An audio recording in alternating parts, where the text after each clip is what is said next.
Hello traders and welcome to the Friday Wrap-Up, July 17th, 2015. This is brought to you through FXCL Excellence in Trading. Come and visit the site at fxclearing.com. Traders, this is the Friday Wrap-Up where we look at over 15 daily charts and look at just at price action. We want to basically see what price action looked like last week and what we could expect to see in the week ahead. And for those of you who trade the daily charts, which my hat's off to you, I wish I could, maybe you'll have some trade plans for you. All right, if you would, let me introduce myself to you. My name is William Gilday. I'm your moderator for the Friday Wrap-Up. I do this every Friday after the New York close. I will tell you that it is early on Saturday morning as I am in Thailand. So it's Saturday for me, so we always like to get this done early in the morning so we can head out for the weekend. Traders, I started trading in the year of 2006. In 2008, I retired from the Public Safety Department out of the great state of Florida after 27 years. Traders, came to Thailand for a 3-month holiday to celebrate my 27-year career. Well, it's 2015, and traders, I'm still here, having a great time. Trading Forex in Asia is an absolute wonderful thing because I can look at all 3 trading sessions and still get a good night's rest. Now, in the New York, I only do 2.5 to 3 hours at the max. Of course, that brings me up to about 11 p.m. and my day starts at about 6:30, so it's quite a long day. I do get breaks. I do get a couple hours here and there, but pretty much I'm in my office the whole time. All right, so I trade every day. I trade Forex every day. I also trade another instrument, but that's not to be talked about. That's not important. And I'm always looking for opportunities and with probabilities on my side that when I enter into a trade, that, there's a 70% or 80% chance that I'm going to win that trade. I do not win every trade. I do take losses. I absolutely take losses like anybody else. Anybody tells you they don't take loss, tell them goodbye, and we'll speak to you another day. That's the best advice I can tell you. But I'm a very active trader. All right, let's get the legal stuff out of the way. This is our risk disclaimer. Forex trading has a large potential reward, but also a large potential risk. You must be aware of the risks and be willing to accept them in order to invest in the Forex markets. Most importantly, traders, please do not trade with money you cannot afford to lose. Traders, always remember that past performance of any trading system or methodology is not necessarily indicative of future results. All right, off to the commentary. What do we got to say for this week? Quite a wild week. I don't think I took one trade this week, and that was due to the Greece situation and the what we call wobbleheads. The ministers and the prime ministers and, the finance ministers and the ECB president and Janet Yellen, they all get on the microphone when, stuff happens. Well, what that does is that throws your charts 30 or 40 pips in the other direction in about 2 seconds.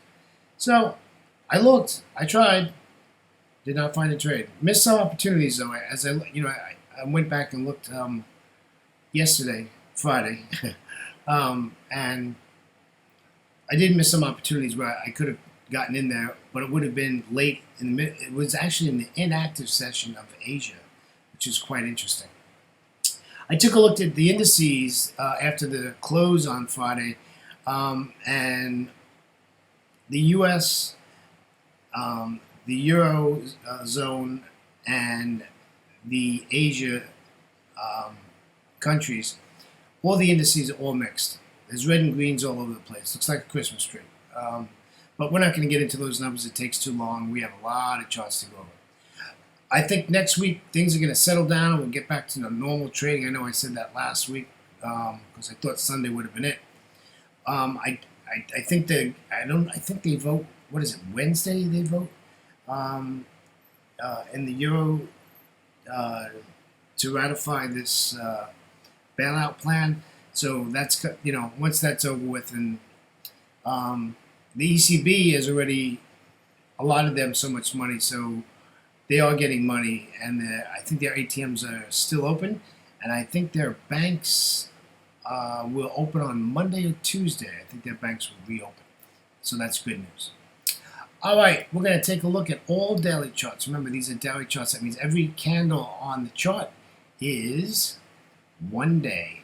So let's get on with it, and let's take a look.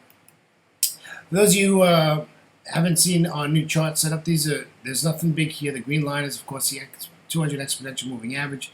The two yellow lines are support and resistance line, and the red dotted line in the middle is just a mean line. Okay, so as you can see on this euro dollar, we are at support big time. This euro is dumping. This euro is dumping so fast, it is unbelievable. So we'll see how that works out. But yeah, it's really dumping. And I did not trade New York yesterday. There was a lot of data came out yesterday, so I'm assuming that that data came out positive because of this red candle yesterday. Normally, I would expect to see a blue candle because people taking profits and position squaring. So, yeah, so it must have been good news yesterday. I did not, to be honest with you, did not look. Let's take a look at the dollar Swiss, which should be the opposite of the euro dollar. And you can see it is a dollar Swiss. The dollar is strong. The Swiss is very weak. Swissy took a hit this week. They had some bad data come out, and it shows. You can see it's been sideways all week, and then Wednesday, Thursday, Friday, they had bad data, and it just lost its oomph, as we would say. So, if I was going to trade this, I'd be looking for this to be bullish. I mean, the dollar is strong, so you want to buy the dollar, right? The dollar is strong. Stay with the dollar, right? I don't want to trade the Swissy. Well, the Swissy's weak on this chart, so if you're trading the daily chart, you're looking to take this to the long side. All right, let's take a look at the pound dollar, one of my favorites. Really a wacky trading week for the pound, all over the place, up and down. Had some down days, and now I see it's closed Friday on a doji. However, if you take a look, most of these candles are sitting on the 200 exponential moving average, which, this can sit there for a while. So we'll see what happens. If you look at this spatially, this is a bullish pair now. This is not a bearish pair. This didn't take out any lows, significant lows. So we're still bullish. My view on this is bullish, especially as long as we remain above that 200 exponential moving average. There's no reason not to be bullish on the pound dollar. This is dollar yen. I don't trade the dollar yen. I use the dollar yen as a tool, but it's a great indicator if you do not have a US dollar on your charting platform. So this is a great pair to use to show you what the dollar strength is and the dollar weakness is. But the dollar yen is just absolutely just roaring to the upside. Again, showing us dollar strength. Janet Yellen testified for 3 days this week, Wednesday, Thursday, and Friday, to the Finance Subcommittee in Congress. And, the bottom line is they're going to raise interest rates probably in September. So I think, she's not stupid. And it's like when Draghi started talking about QE in the UK, he kept on saying, we're going to end up having to do some stimulus and print some money. And I think this is what's going on with Janet Yellen. She's just trying to price this in before it happens. Well, it didn't work with Draghi. The markets moved drastically when that actually happened, and the markets will move when it happens in the U.S. And most people want, including, I'm talking about big people in the U.S., want them to raise interest rates and move forward. Here's an Aussie dollar. The Aussie dollar is so bearish, it is unbelievable. Not a lot of pips this week. These are pretty wimpy candles.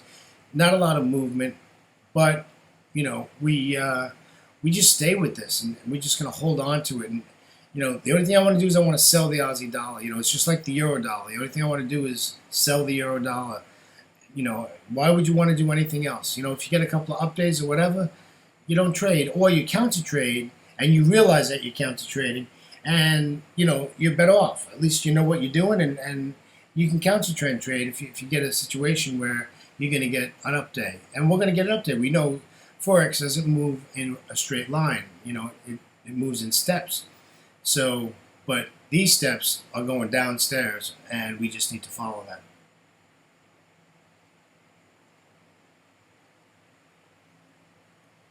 All right, let's take a look at one of my favorite pairs that I always love to trade, and that is the New Zealand dollar. I was really happy. I had a trader in the live trading room last week was talking to me, and he's a new trader. He's brand new. He's I don't know, 3 months I think, and he's still on a demo account. And he asked me what two pairs I recommended him to stay with, and I told him the euro dollar and the New Zealand dollar.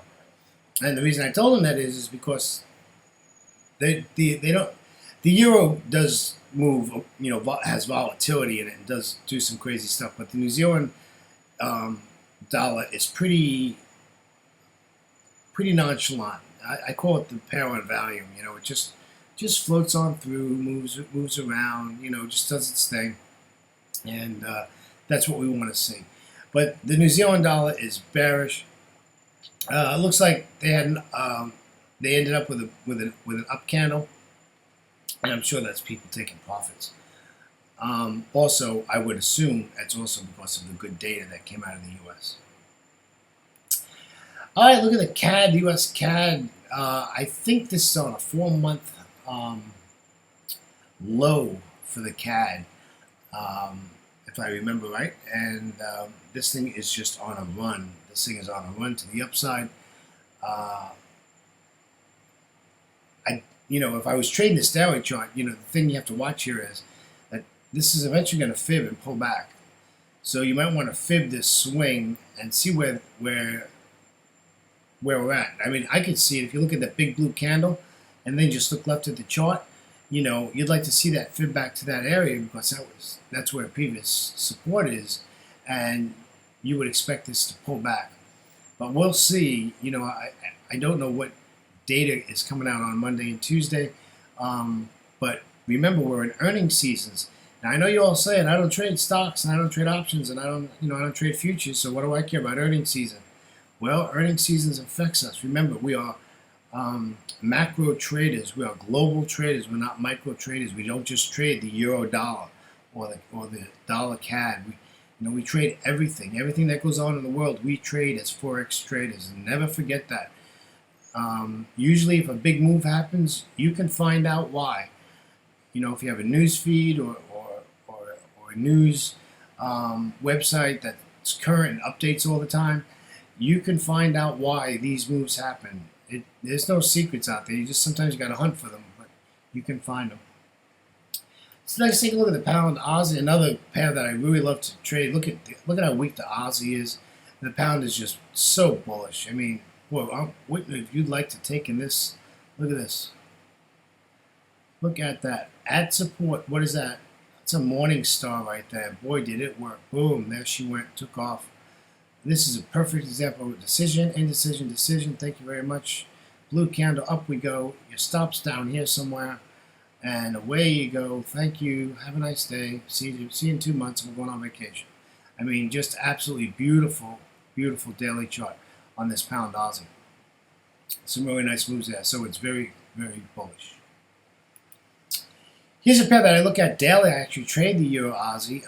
It was a tough week with the Euro Aussie. It was really all over the place. I had to put up some trade plans that were actually counter trend trading. This pair to me was bearish for so long, and now it looks like it is. Well, it has already done a change of trend. However, Thursday and Friday, you can see that it's now down below that resistance line, and we're gonna have to see what happens here if this continues to drop or this continues to pull back up again. It loves the 200 exponential moving average, and we just need to keep an eye on that because this can continue to stay in love with the euro with the 200 exponential moving average. And this might pull back all the way down to it. So we'll have to keep an eye on the Euro Aussie. The other thing is data. Data is going to be real important. Remember, anytime you're talking about the Aussie, you have to realize that any commodity data that comes out, the Aussie most of the time will react to it. Doesn't mean it comes out of Australia. It can come out of anywhere. So we have to keep a real tight eye on that. All right, let's go to one that we don't look at a lot, and that's the CAD yen. And as you can tell, the CAD has been very weak, so the yen has been nice and strong here, and you know, and it's been more than just last week. So I would remain bearish in this pair until we see some kind of change on the daily chart from the CAD, and I don't see that happening, my friends. I don't see that happening. So, this is pretty interesting. It hasn't taken out any significant lows, so it's got plenty of room to come down to that 92.20 area, 92.25 area. It's got plenty of room to come down, so it's got plenty of room to, to give us a lot of pips here. So I would look to remain bearish in the CAD yen. Here's one that most people will trade, and that's our euro yen. Poor performance this week, absolutely horrible this week. Had one big blue candle, and that was a data candle. And to tell you the truth, I don't remember what data that was, but that was, it's going to come to me. That might have been Mario Draghi's, they had a rate, and then a ECB press conference. That might have been his press conference candle. So anyhow, it's bearish, but it's all over the place. If you look left of the chart, there's a lot of forex jump, and you just got to keep an eye on this. Hasn't taken out that low. It's been sitting on that mean line. Look at how many days it's sat on that mean line, and has always returned to it. So we'll keep an eye. If you want to take a bias on this euro yen, I would of course take the bias to the downside. Here's our Aussie yen. This is one that I do trade on a regular basis. This has been really bearish. But the thing with the Aussie yen is you got to remember you got two weak pairs that are fighting each other. And it's like putting two magnets together, and they're just pounding it out. They are just pounding it out. And that's why you're getting charts that look like this, where you end up in a range for 5 or 6 or 7 days. Because what has to happen is somebody has to get weak and somebody's got to get strong, whether it's from data, whether it's from technicals, or whatever the situation is. But one's got to get strong and one's got to get weak, and that's why we see these variations. We saw this big down move, right? So the Aussie must have got really weak, and the yen got strong, and that's why you saw 5 days to the downside. So now we see five days to the upside, and now we're in a range for the last 4 days. So this is a pair that's fun to trade, but you have to do a little bit of homework. You got to find out who is strong and who is weak, and that's pretty easy to do. Just look at like 3 yen pair charts and 3 Aussie charts and see who's strong, see who's weak, and you want to trade according to that. You always want to trade price action and who's weak and who's strong. Take a look at the Beast. One of the fun pairs to trade. I do recommend, if you're not trading full-time, on a live account for at least 6 months, don't trade this pair. This pair will beat you up. Been there, done that. I got the t-shirt, the hat, and the shorts to go with it. This pair is a very, very, very aggressive pair. So don't mess with the pound yen. As far as my commentary goes on this, this is coming up to resistance. It's got quite a ways to go. Remember, this is a daily chart. So, at current price at 193.57, this can go all the way to 196. So we got almost 300 pips before we get to resistance. So, and Friday ends as a doji. So it ends at a doji at no specific area. It's not like it's at a resistance or a support area. So it doesn't affect me, and I'm just going to stay biased to the upside as far as my bias going into next week. And of course, if you trade in the daily chart, you'd want to be buying this, right?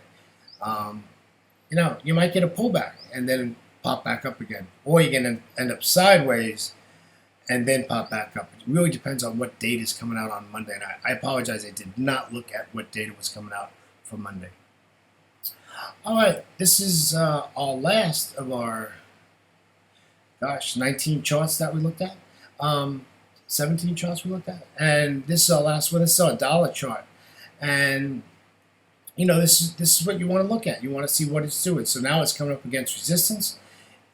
It's reacted to this price level in the past and has not broken through it, but the dollar is very strong, and I would expect when we come back next week that we're above resistance, and this thing continues back up.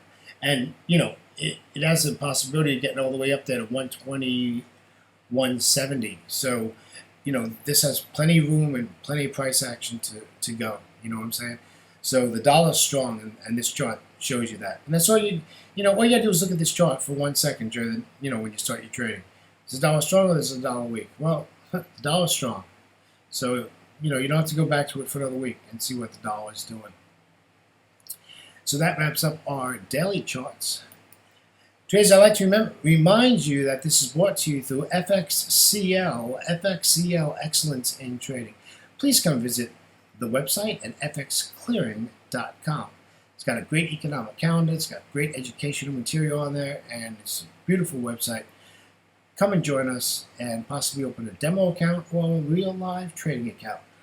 I think you'll be happily surprised how great it is. Traders, on behalf of myself, William Gilday, and of course our friends at FXCL, I wish you a great weekend. Enjoy your time with loved ones, friends, neighbors, and even the guy driving down the road. Hand him a cold one. Tell him to pull over and have a cold one. So enjoy your weekend break. Get some rest, relaxation. Then don't forget, do some Forex homework on a Sunday. So a great day to do Forex homework. Thank you, traders. We went a little bit long today, but we have a lot to talk about. Have a great weekend, and we'll see you Monday before the London Open for the market opening preview. We'll see you then. Take care, traders. Bye-bye.